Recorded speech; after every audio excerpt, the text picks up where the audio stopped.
Engagée sur la voie de l'immigration clandestine, Isabelle Pouma, 37 ans, agonise dans une vidéo amateur devenue virale sur les réseaux sociaux. Après tant de souffrance, l'image de son décès survenu en plein milieu du désert est révélatrice d'un drame qui déchire et bouleverse sa famille et ses enfants.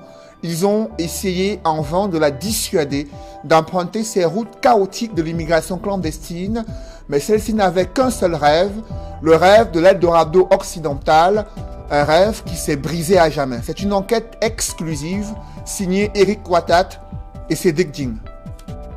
Sur ces images amateurs, en plein milieu du désert, une jeune femme agonise, complètement déshydratée, sous le regard impuissant et l'appel à l'aide de d'autres de ses compagnons qui, comme elle, ont tenté l'aventure pour rallier les côtes européennes.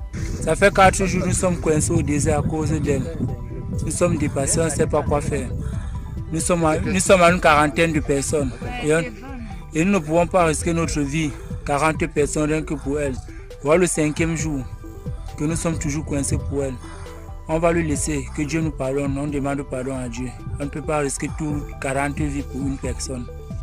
Nous sommes au désert, il n'y a pas de réseau, il n'y a rien. S'il vous plaît, ceux qui vont voir la vidéo, la partager autant. Si quelqu'un la reconnaît, qu'il signale à sa famille. Qui est cette jeune femme gisant en plein milieu du désert? D'où vient-elle? Et pour quelle raison a-t-elle entamé ce périlleux voyage qui se soldera en un aller sans retour? Suite à ces appels, Equinox Télévision a remonté le fil. Des recherches qui nous mèneront au quartier Bédi dans le 5e arrondissement, le lieu où vivait la dénommée Pouma Isabelle Merci, âgée de 37 ans. Une fois sur les lieux, nous retrouvons sa mère, abattue après avoir visionné impuissante la vidéo de l'agonie de sa fille. Cette dernière avait pourtant mis en garde Isabelle concernant sa volonté affichée de partir à tout prix. Il disait ça fait plus de 5 ans qu'il doit voyager. Je lui dis que non, ne voyagez pas. Mon cœur ne me dit pas ça. Il me dit que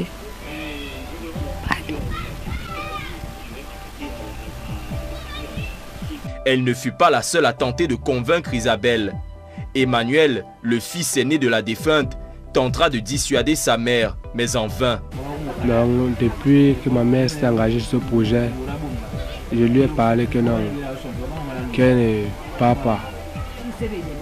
Elle était d'abord découragée au début, parce que c'est un truc de 3 ans qu'elle a préparé.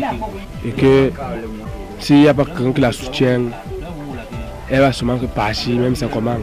Il nous révélera qu'Isabelle n'en était pas à sa première tentative pour allier les côtes européennes. La première s'étant soldée par un échec, Isabelle s'en retournera vers un passeur. Elle a fait le passeport de la Turquie. Elle a fait le passeport de la Turquie. Ça a tourné. Le type a dit qu'il va venir le 10 du mois qui est passé là. Le 10, prendre l'argent pour faire le passeport. La mère a dit qu'elle a été donné plus de 1 million, 1,5 million. Je voulais partir en Turquie. Je dis que ça ne peut pas donner. Mais tu parles maintenant en Tunisie. Donc on fait maintenant le passeport pour la Tunisie. Parce que ce qu'il faisait, les papiers, c'est les faux papiers. Une énième tentative qui lui coûtera toutes ses économies. Elle, petite commerçante, propriétaire d'une onglerie dans un marché de la place. Et là aussi, c'est la consternation à la fois pour ses clientes et pour sa cousine avec qui elle partageait le même appartement. Voici mes filles. J'arrive là, je m'assois là. Je dis, hey, elle n'a pas travaillé aujourd'hui. C'est là que je demande à ce voisin là-bas que, mais où est ma copine? On me dit qu'elle est morte. Je dis que morte comment? C'est là qu'on me dit que c'est elle qui est morte au désert. Donc papa, je suis dépassée. Ça 13 heures que ma copine m'appelle, me dit que tu as appris que ta soeur est morte. Je dis, morte comment? C'est là où j'étais déboussolée. J'ai juste même lancé le cabane sur moi. Arrivé à la maison, on me dit que voilà ta soeur qui est morte au désert. Tout le monde était déboussolé. Moi je vois c'est les enfants. C'est les enfants qui me font mal. Une volonté de partir à tout prix et à tous les prix qui coûtera la vie à Isabelle, qui laisse derrière elle 2 enfants, dont l'un âgé de 5 ans, trop jeune pour réaliser que désormais le souvenir de sa mère repose sous les sables du Sahara.